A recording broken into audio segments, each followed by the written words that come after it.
Like the Ignobe River that winds around Antanabao, my career in conservation has followed a winding, colorful, surprising path full of beauty and nature's wonders. My early work took me all over the globe with field conservation projects, endangered species programs, and fighting environmental injustices. But in each and every case I worked on, I found a consistent, troubling lack of success. Long-term conservation projects just never seemed to work. In 1995, I was commissioned to carry out a biological survey in Madagascar. I was tasked with walking 100 miles through pristine rainforest on the Maswal Peninsula. On this peninsula was the tiny village of Antanabao, and I was asked to implement a conservation training program there. As a stranger, I was deeply mistrusted, and were it not for a little boy named Emilian, I would have never integrated into this community. But this little boy trusted me, and that meant that soon his friends and their families would trust me as well. Our relationship only grew over the next several years until November of 1999, when I had to leave for what would be the last time. As Sunny and I left the village, we were intercepted by Emilian and his parents. They wanted to give us their child. Without a translator, we had no way of explaining to them why we couldn't take him, and all we could do at that moment was turn and walk away.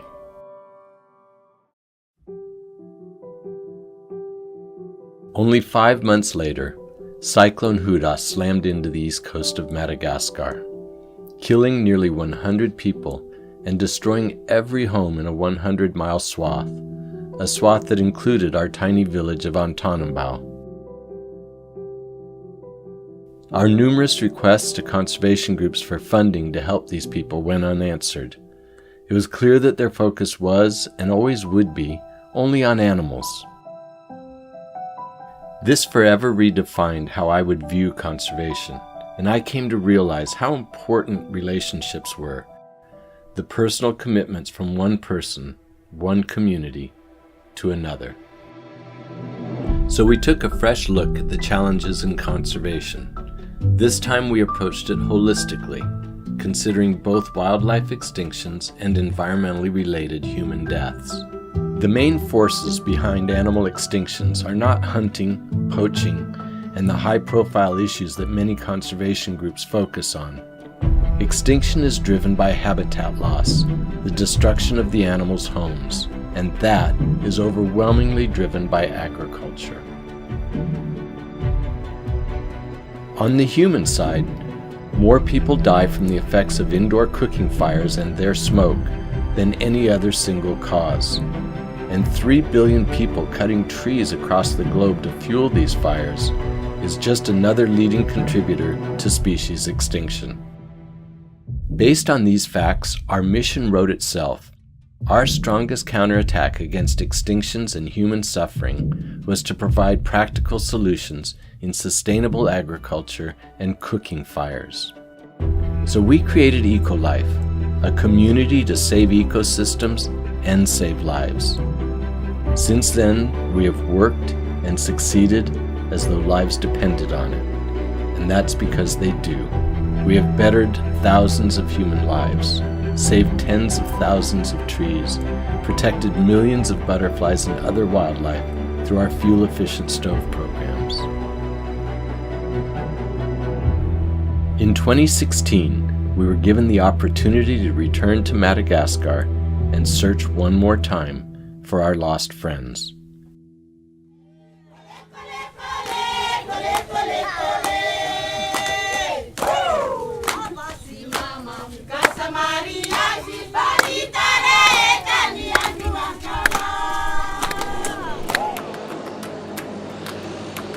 Finally back in Madagascar for the first time in 16 years, Sunny and I struggled with our emotions. We were very excited to search for old friends and yet still dreading what we might find. Madagascar is politically, environmentally, and economically unstable. We were very much aware that if they had survived, the sweet children so perfectly preserved in our minds may well have taken some difficult turns in life. Finally, the time had come, and we embarked on our journey across Madagascar.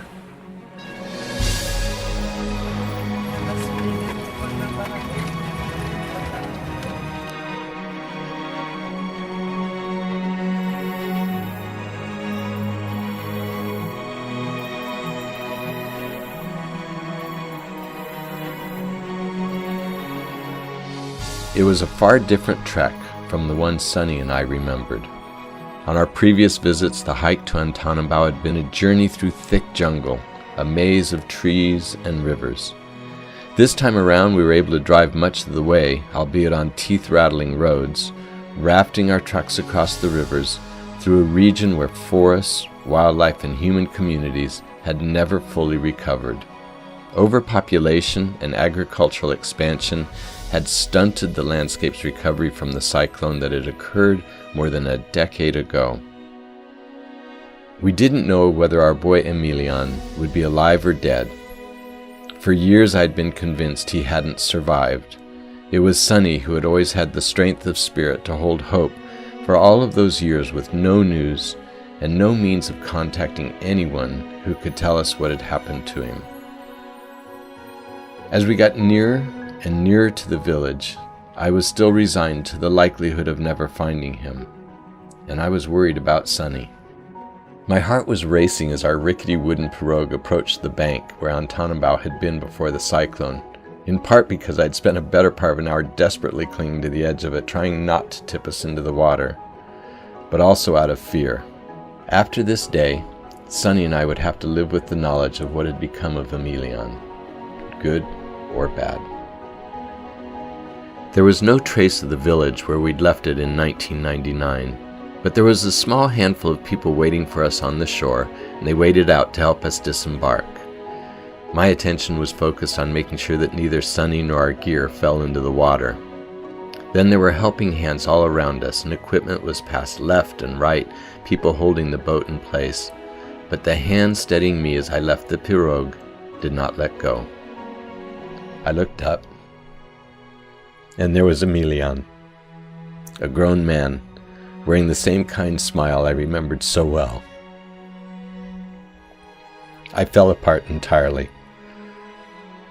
The moments that followed are a blur in my memory, and all I can remember now are the tears, laughter, and overwhelming waves of joy, love,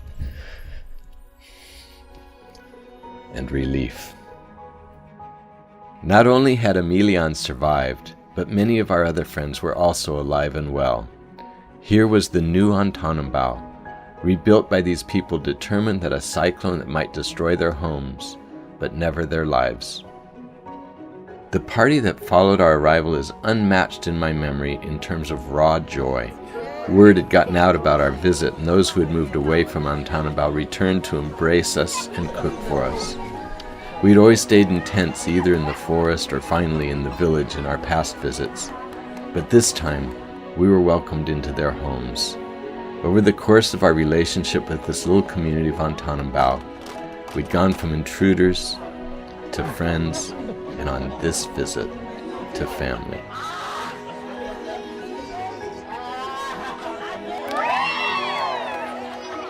Emilian had been too young during our time together to remember me, but he'd grown up hearing stories about what an important relationship we'd had. As the village sang songs of welcome, he caught me crying, and I hid behind dark sunglasses for the rest of the day. And there was another surprise for us in the village. My little boy was now the father of a beautiful little girl of his own.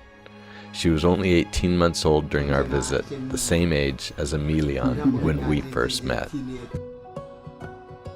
During our time here in the 90s, the glowing cooking fires from within their homes had always been a warm and welcome sight, a sign that we would soon be together to exchange meals and stories of the day.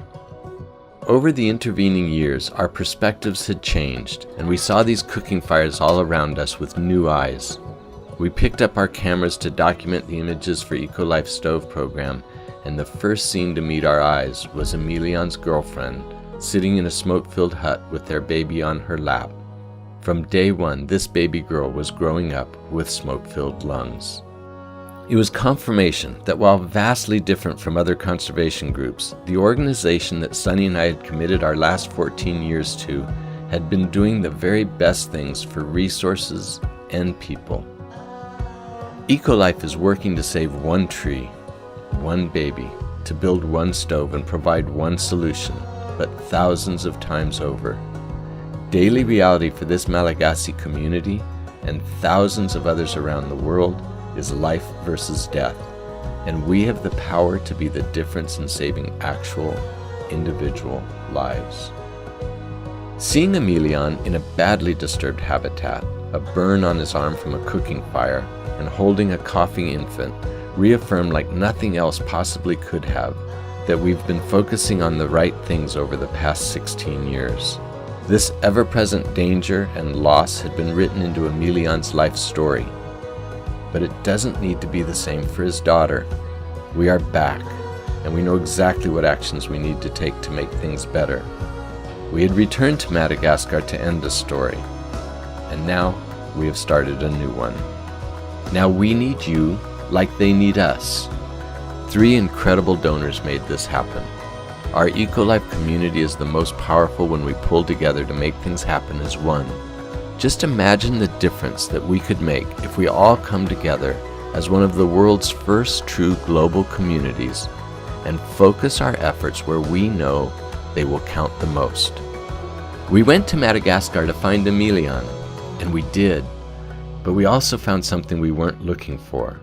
There in the little village of Antanambao lay affirmation of our mission that true and lasting conservation of nature is really all about people.